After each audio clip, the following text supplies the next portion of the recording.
Morning, students. We were covering the third lesson of Good history. morning, ma'am. Good morning.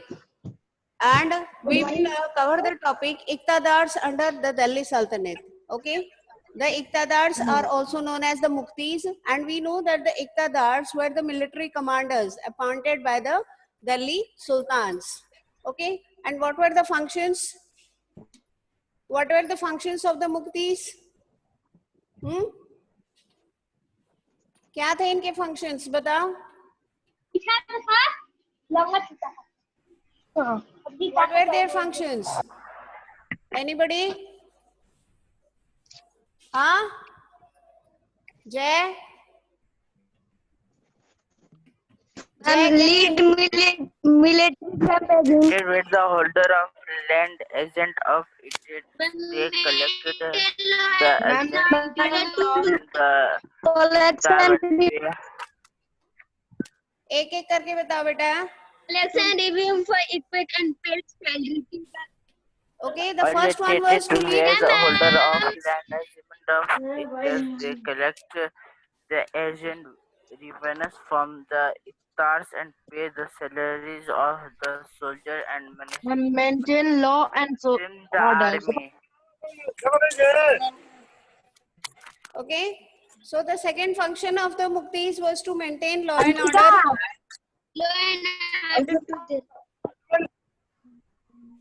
Okay, in the Iqtas. जो इक्ता उनको मिलता था, ठीक है ना, जो इक्ता उनको मिलता था उस इक्ता में जो है उनको जो है लॉ एंड ऑर्डर मेंटेन करना था. Okay, and apart from this I don't know why the board has got so much shortened. इसमें तो कुछ लिख ही नहीं पाएंगे. क्या रह रहे कि कैमरा का वो कर देते हैं ना sir.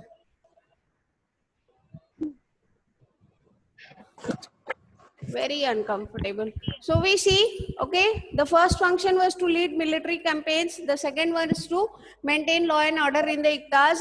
Okay, apart from this, what were the other functions? Men collected review from Iqtaj and paid To collect revenue. Okay, to collect land revenue. From the peasants. And give it and give it to the Sultan. Okay. Yes, ma'am. Again, that part is not visible. This class karna board. Now the another function. If you have gone through the content, one more function was there. एक और function था. One more function was there of the Muktis. The Muktis, they led military campaigns for the Sultan. They maintained law and order in the Iqtas. They collected land revenue from the peasants and gave it to the Sultan. And they also used this land revenue for paying their soldiers. ठीक है ना, अपने soldiers का payment जो है वो इसी land revenue से वो कर रहे थे. और एक क्या था, another function was to supply the Sultan with soldiers. To supply soldiers to the Sultan. In case of any war between two neighboring countries, neighboring kingdoms, okay, it was the function, it was the duty of the Muktis to supply soldiers to the Sultan. So these were the functions of the Iqtadars or the Muktis under the Delhi Sultanate. Okay, now we have also seen that the Delhi Sultans, okay, we have also seen that the Delhi Sultans, they kept a strict control over these Muktis. Okay, the Muktis, you see, the Muktis were not allowed. The Muktis were kept under strict control. They were kept under strict control by the Sultan. Okay, So we see that the sultans, they kept a strict control under them, over them. Okay. And what was this control? As far as this control was seen, we see that, okay, there were hard, the conditions of service were very harsh. Okay. The conditions of service was very harsh for the, and what were these controls? The first one is the office of the mukti. The office of the mukti, okay, it was not inheritable. It was not inheritable. जैसे कि पिता के बाद जो है पुत्र को मिल जाएगा, ओके, ऐसा नहीं था. ऐसा नहीं था. जो कोई भी सक्षम होगा उसी को, ओके, ये दिया जाएगा. The office of the muktis was not inheritable. Okay, it was transferable in nature. Whoever officer, जो कोई भी ऑफिसर, मिलिट्री कमांडर जो है वो सक्षम होगा, उसको ये जिम्मेदारी दी जाएगी, उसको मुक्ति बना दिया जाएगा. Okay, so we see that the office of the muktis was not inheritable. It cannot be inherited very easily. And the second was what?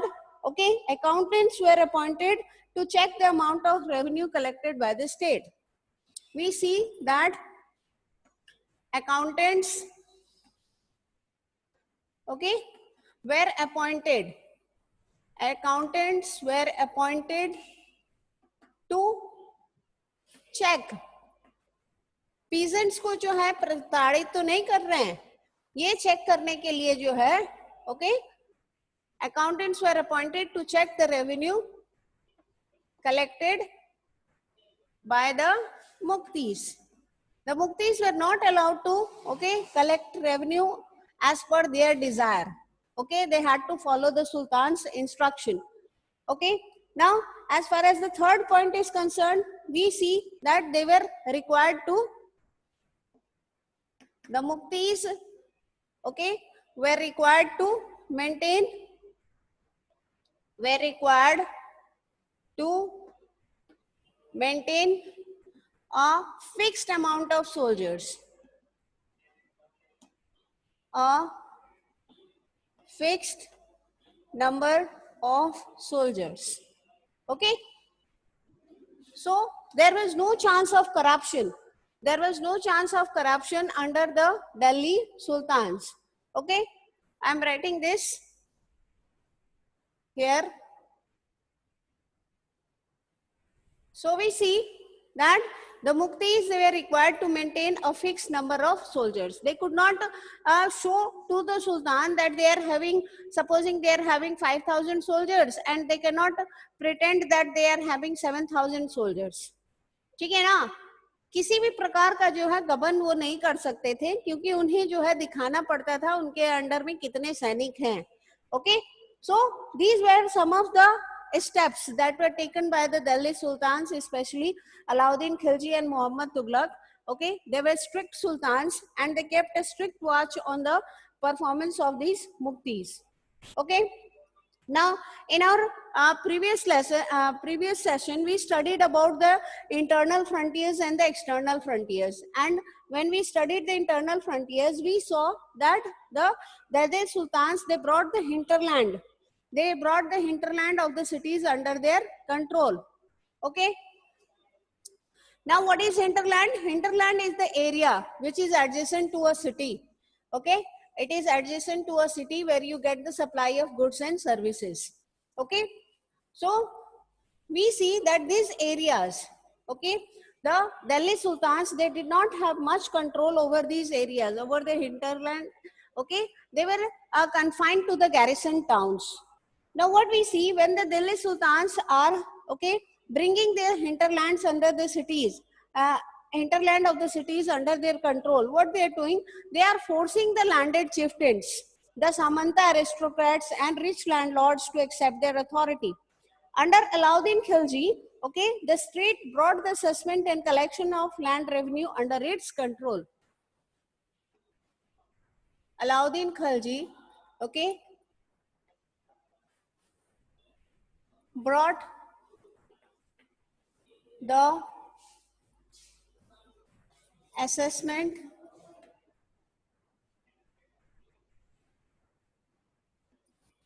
okay Again, that part is not visible.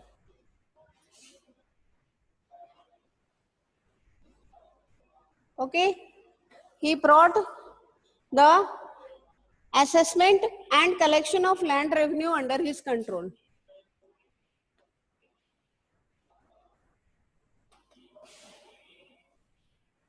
And how he did? We know that the Delhi Sultans, they relied upon the governors.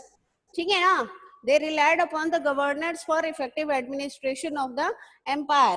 Okay. So what we see is Alauddin Khilji, the state, okay, brought the assessment and collection of land revenue under his control.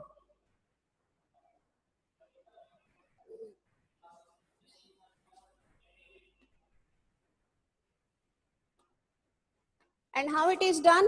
It is done. See, the rights of the local chieftains to levy taxes were cancelled, and they were forced to pay taxes. Okay. तो जो स्थानीय जमींदार थे, ठीक है ना, जो स्थानीय जो जमींदार थे, जो साहूकार थे, उनके जो अधिकार थे, ठीक है ना, वो कर वसूलते थे किसानों से. अब उनके ये अधिकार जो है सुल्तान लोग ले लेते हैं. अब ये जो जमींदार हैं, जो चिफ्टेंस हैं, जो बड़े बड़े जो जमींदार हैं गांव के, जो नेता के रूप में उभर के आए हैं, इनको भी जो है सुल्तान को जो है कर देना पड़ रहा था. So what we see is the rights of the local chieftains to levy taxes were cancelled. The rights of the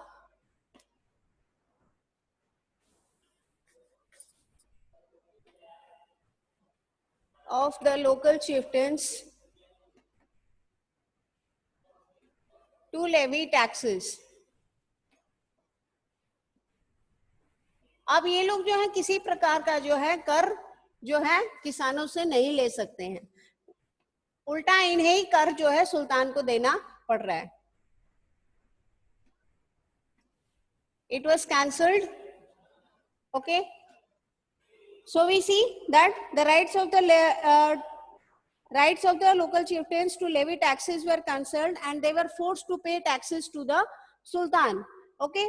Now the Sultan's administrators measured the land and kept careful accounts. अब सुल्तान के जो administrators थे, ठीक है ना, जो उनके जो प्रशासनिक कार्य जो कर रहे थे, वो क्या कर रहे हैं, ये जो प्रशासनिक कार्य करने वाले जो लोग हैं, वो किसानों के पास जो जमीन है उसको जो है अच्छे से वो लोग नाप ले रहे थे, और नाप के जो है वो पता कर ले रहे थे कि किस भूमि से उनको कितना लगान मिलेगा. Yes, Anushka, you have raised your hand. Anushka, आवाज आ रही है मेरी? मैम पेज नंबर कितना है? पेज नंबर 39 है बेटा, पेज नंबर 39 है. हाँ भाई look, page number 39, page number 39 में दिया गया है, देखो. यस मैम, मिल गया. Got it? Okay. So we see that under Alauddin Khilji के शासन काल में, okay, under Alauddin Khilji, 3 types of taxes were, okay, 3 types of taxes were collected. 3 प्रकार के जो है कर वसूले जा रहे थे, और ये कौन से थे? On cultivation called cultivation, on cattle and on house. Okay, तो हम कह सकते हैं कि 3 प्रकार के टैक्स वसूले जा रहे थे. पहला था क्या? Cattle tax.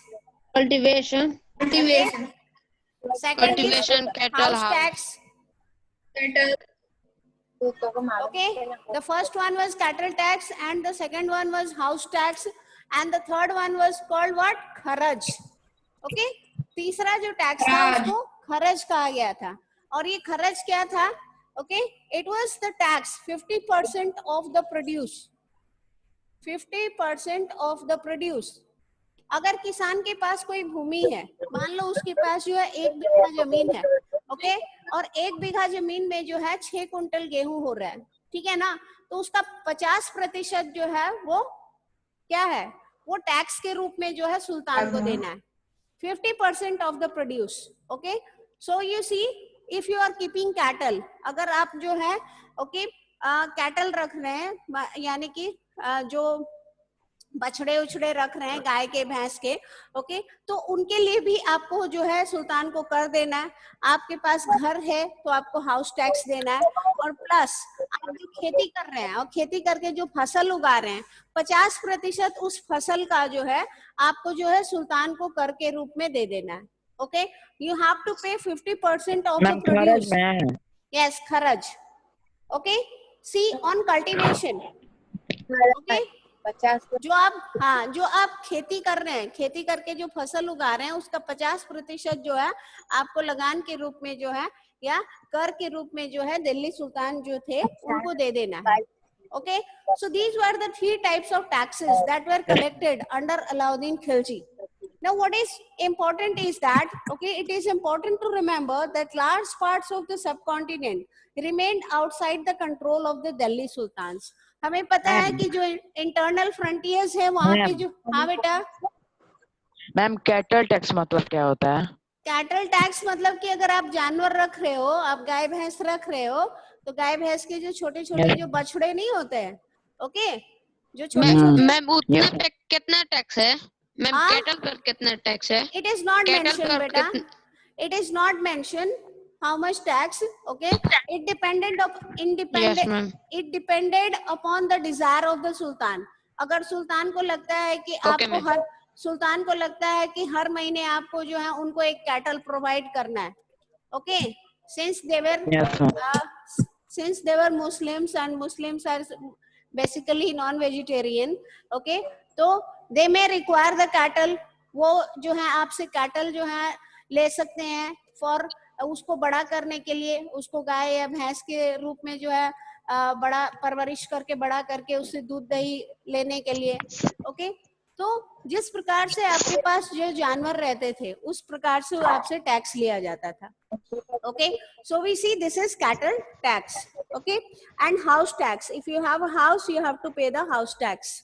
Okay, so these were the, in our previous chapter also we studied, हमने अपने प्रीवियस चैप्टर में भी तो पढ़ा था कदमई के बारे में और वैती के बारे में, वी स्टडीड ना। हाँ, कदमई वाज द लैंड रेवेन्यू। हाँ, Yes, ma'am. so we see that okay, the Delhi Sultans found it difficult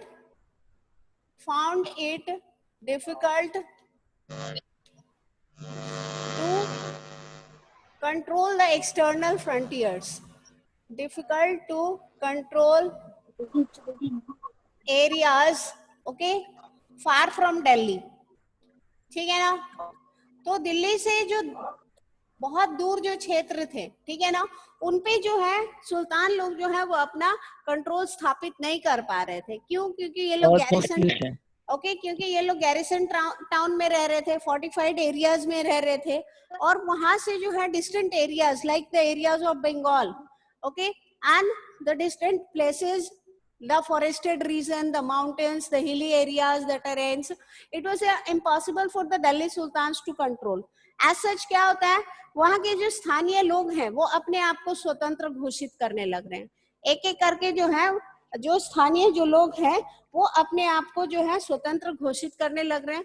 Delhi sultans के लिए जो ये बहुत ही मुश्किल था, जो फॉरेस्टेड रीजन्स थे, it was difficult, it was okay, hard for garrison का मतलब क्या है? Garrison is a fortified town, beta. The meaning is there in your book. See, page number 34. A fortified settlement with soldiers. ठीक है ना, एक ऐसा आवासीय क्षेत्र जो सैनिकों से संरक्षित है, ठीक है ना।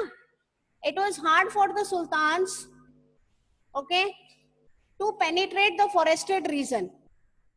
जो जंगल वाले, जो घने जंगल थे, उनमें जो है अपना कंट्रोल स्थापित करना सुल्तान के लिए बहुत मुश्किल था।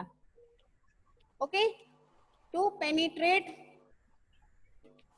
दिखाई दे रहा है, the forested region, and who lived in this forested region? हाँ, इन जंगलों में कौन निवास कर रहा था? Agricultural land, adivasi. yes, the tribal people, the tribal people. Okay, the forested regions, yes, आदिवासी उन्हीं को कहते हैं, ट्राइबल्स को ही आदिवासी कहते हैं. ओके, जो ट्राइबल पीपल थे ये जंगलों में निवास कर रहे थे और ये जंगलों से जो है बहुत अच्छी तरीके से वाकिफ थे. वो हर एक जो क्षेत्र थे उनसे वाकिफ थे, बट सुल्तान्स के लिए जो है okay, it was very difficult for them to penetrate them. अब ऐसे में क्या हो रहा है, जो स्थानीय जो सेना नायक है लोग, ठीक है ना, जो स्थानीय जो नेता है लोग, जो जमींदार है लोग, वो अपने आप को आस्ते आस्ते जो है क्या कर रहे हैं, ये जो सुल्तान से इनके कंट्रोल से अपने आप को इंडिपेंडेंट घोषित करने लग रहे हैं. Okay, so we see that the local chieftains declared themselves independent.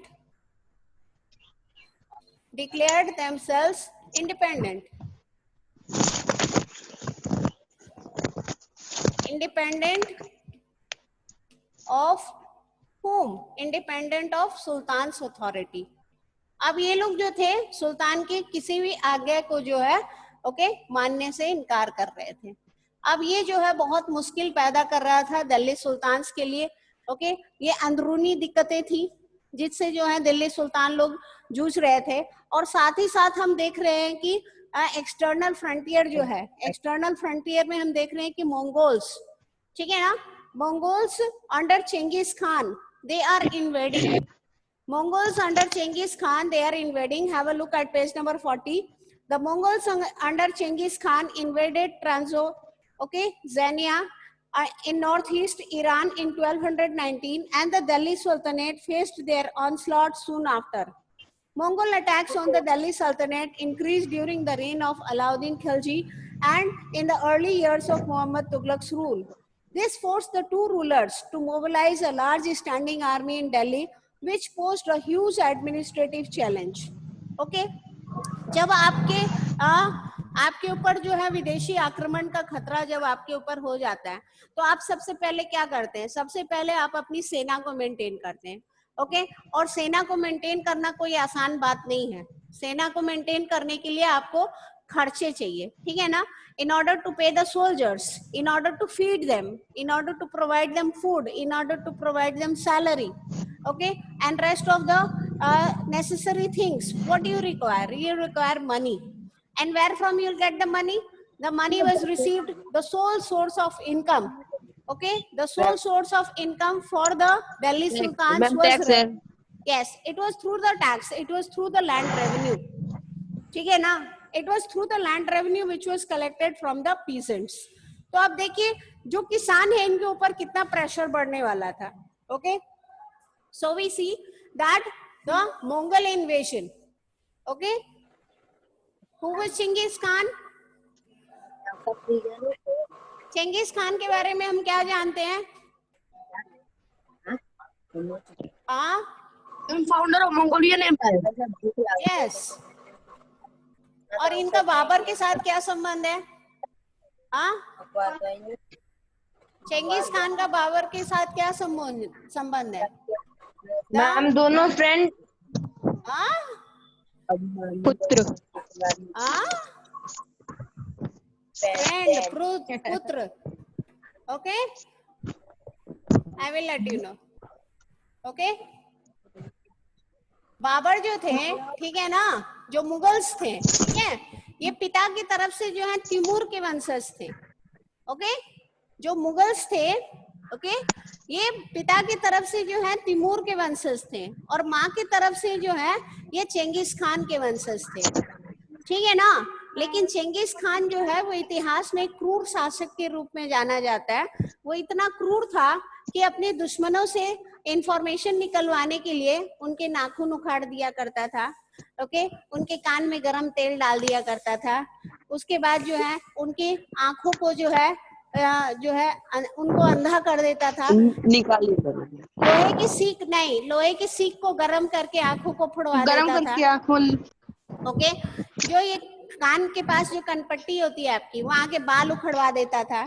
Okay, he was a tyrant, ठीक है ना, एक तरीके से जो है वो एक जल्लाद ही था.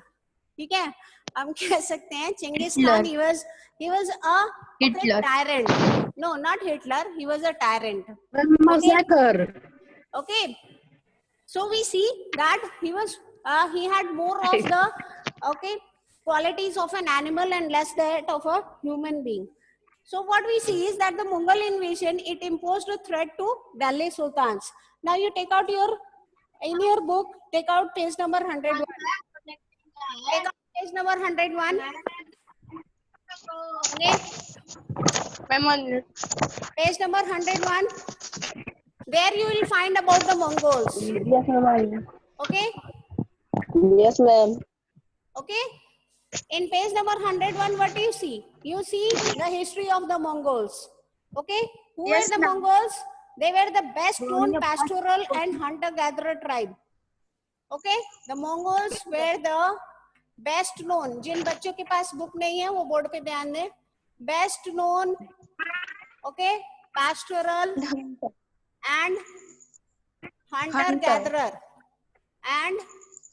hunter-gatherer tribes. ठीक है ना? कुशल आखेटक थे ये लोग. ओके, ये लोग जो है कुशल आखेटक थे और ये मवेशियों को मतलब जानवरों को रखते थे. ओके, उनको उनसे जो है इनको बहुत इनकम मिलता था. और ये कहाँ पे रहते थे? देखो, they inhabited the steppes. They inhabited the grassland steppes of Central Asia. Okay? Ma'am हाँ बेटा. मैम 4 लाइन का इन फर्स्ट में क्या लिखा है? हाँ, मंगोल्स का नीचे में क्या लिखा हुआ है? pastoral, PASTORAL. मैम हाँ बेटा. मैम इनहैबिटेड की इधर क्या लिखा है? एक सेकंड, अभी भी नहीं दिख रहा है. No ma'am. Wait a minute. का मतलब क्या होता है? पैस्टोरल मतलब कि जो जानवर रखते हैं, जो जानवर रखते हैं और उनके जानवर जो है ओके पैस्चर्स नहीं होते हैं, जो हरे घास पे जो है ओके सरवाइव करते हैं. मैम इनहैबिटेड की इधर. See, in pastoral and hunter gatherer. Now you can see. आप दिखाई दे रहा है? Yes, ma'am. Okay. So you see, the Mongols were the best known pastoral and hunter gatherer tribes. Okay. They inhabited the grasslands of Central Asia. Inhabited मतलब वहाँ पे ये आवास, इनका आवास था. ठीक है ना? निवास करते थे. They inhabited the grasslands of Central Asia. Grasslands of Central Asia. और Central Asia के grasslands को क्या कहा जाता है? Steppes कहा जाता है. It is called steppes. Okay? It is called steppes. Ma'am फिर से एक बार बता दीजिए अच्छे से. Okay? So you see, the Mongols were the best known pastoral and hunter-gatherer tribes. Okay, they inhabited the grasslands of Central Asia and the forested areas. Okay, further north. By 1206, Genghis Khan had united the Mongol and the Turkish tribes. Okay, into a powerful military force. At the time of his death, 1227, he was the ruler of extensive territories. Jay, pay attention at book. Okay. Okay, his successors created a vast empire. At different points of time, it included parts of Russia, Eastern Europe, and also China, and much of West Asia. The Mongols had well-organized military and administrative systems. These were based on the support of different ethnic and religious groups. Okay, so this is the information that we have about Genghis Khan, okay, who was a Mongol, and we see that this Mongol invasion is posing a great threat to the Delhi Sultans. और इस Mongol invasion से, इस आक्रमण से, Mongol आक्रमण से जो है अपने आप को सुरक्षित रखने के लिए दिल्ली सुल्तान्स जो है बहुत सारे steps उठाते हैं. Okay, now on page number 41 you have the steps, the administrative reforms that were undertaken by Alauddin Khilji and Muhammad Tughlaq. Okay, during the rule of Alauddin Khilji, what do you see? Delhi was attacked twice. Okay, Alauddin Khilji के शासन काल में दिल्ली जो है 2 बार attack हुआ था. Pay attention to your books. Okay, it was attacked twice. One in 1300 and second time in 1302 and 1300. Okay. और इनके आक्रमण से बचने के लिए अलाउद्दीन खिलजी क्या करते हैं? एक बहुत ही बड़ी जो है सेना का जो है गठन करते हैं. Okay, he maintained a large standing army to what? To defend the Mongols. Okay, those children who are not having the book, बच्चे जिनके पास बुक नहीं है, okay, please try to purchase the book as soon as possible. Okay, नहीं मिल रहा है जल्दी. क्यों नहीं मिल रहा है बाबू? हम नहीं मिल रहा है, बार 2 बार. हाँ, जो पुराने जो आपके स्कूल के स्टूडेंट्स हैं उनके पास नहीं है. मेमो सबको दे दिए हैं. मेमो किसी दूसरे को दे दिए. अपने घर पे होंगे ना बेटा. You can have the books from that side also. जहाँ पे पुराने बुक्स मिलते हैं वहाँ पे पता किए आप लोग? हाँ, 70%. हाँ, वहाँ पे पता करिए. 70% में आपको पुराने बुक्स मिल जाएंगे.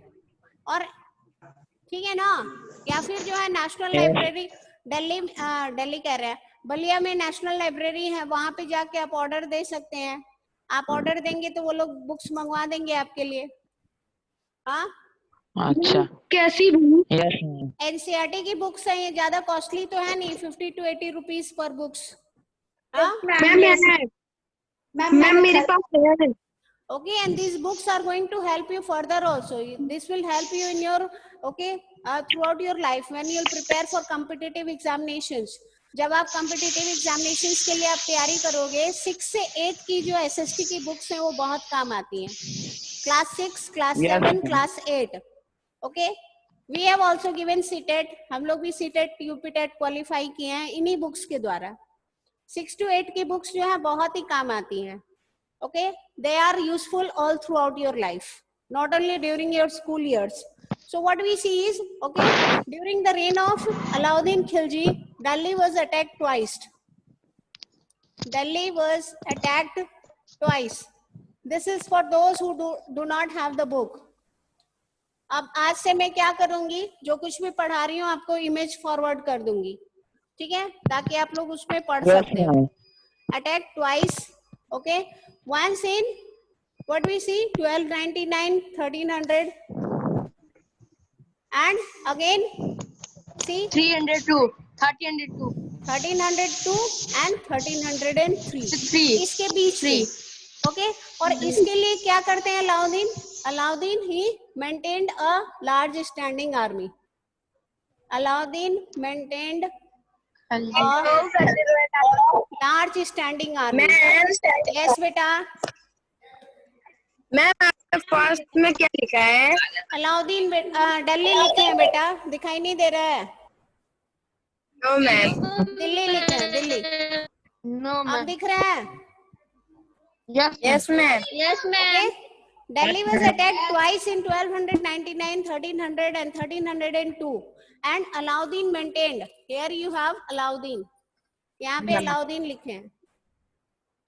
Okay, Alauddin maintained a large standing army. इससे निपटने के लिए अलाउद्दीन जो है एक बड़ा सा जो है सेना का गठन करते हैं. The second step, Alauddin constructed a new garrison town name Siri for his soldiers. Okay, दूसरा स्टेप अलाउद्दीन जो उठाते हैं वो क्या है? He constructed, Alauddin constructed a new garrison town. Jay, what is a garrison town?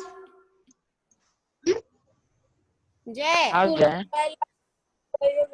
what is garrison town? Settlement with soldiers. Okay, a fortified settlement with soldiers. Okay, so these are the steps. एक के बाद एक जो है अलाउद्दीन खिलजी जो है 2 step ले रहे हैं. पहला, ओके, चूंकि मंगोल अटैक दिल्ली पे 2 बार हुआ है, एक बार जो है 1299 और 1300 के बीच में, और दूसरी बार 1302 और 1303 के बीच में। तो वो उसके लिए एक बड़ी सेना का गठन करते हैं। दूसरे स्टेप जो वो उठा रहे हैं वो एक गैरिसन टाउन बनाते हैं, एक नया गैरिसन टाउन बनाते हैं। अब जब आप अलाउद्दीन खिलजी को मोहम्मद तुगलक से आप कंपेयर करोगे तो आप देखोगे कि Alauddin Khilji he was far more competent, he was far more competent in comparison to Mohammad Tughlaq. Mohammad Tughlaq भी एक अच्छे सुल्तान थे, लेकिन वो कुछ बेवकूफियां करते हैं, ठीक है ना। वो अपने शासनकाल में कुछ बेवकूफियां करते हैं जिसके वजह से उनको मूर्ख बादशाह के रूप में जाना जाता है। He is considered as the wisest fool in Indian history. Okay. Now the third step. What was the third step that was taken by Alauddin Khilji? See, okay. Soldier had to be 50% of the land produce. Okay. खरज, हमने खरज के बारे में पढ़ा है ना, अभी हमने खरज के बारे में पढ़ा। Okay. Was yes ma'am. Okay, 50% of the land produce was taken from peasants. From peasants to feed the soldiers. Okay, to pay the soldiers. Yes. Okay, and their food. Okay. तो जो सैनिक थे उनके जो खाने की जो व्यवस्था है उसके लिए और उनकी सैलरी के लिए जो है 50% जो किसानों का जो उत्पादन था उसको जो है खर्च के रूप में जो है दिल्ली सुल्तान खास करके अलाउद्दीन खिलजी जो है वो लेते हैं और इसको जो है यूटिलाइज किया जाता है in order to feed the soldiers, in order to pay the salary of the soldiers.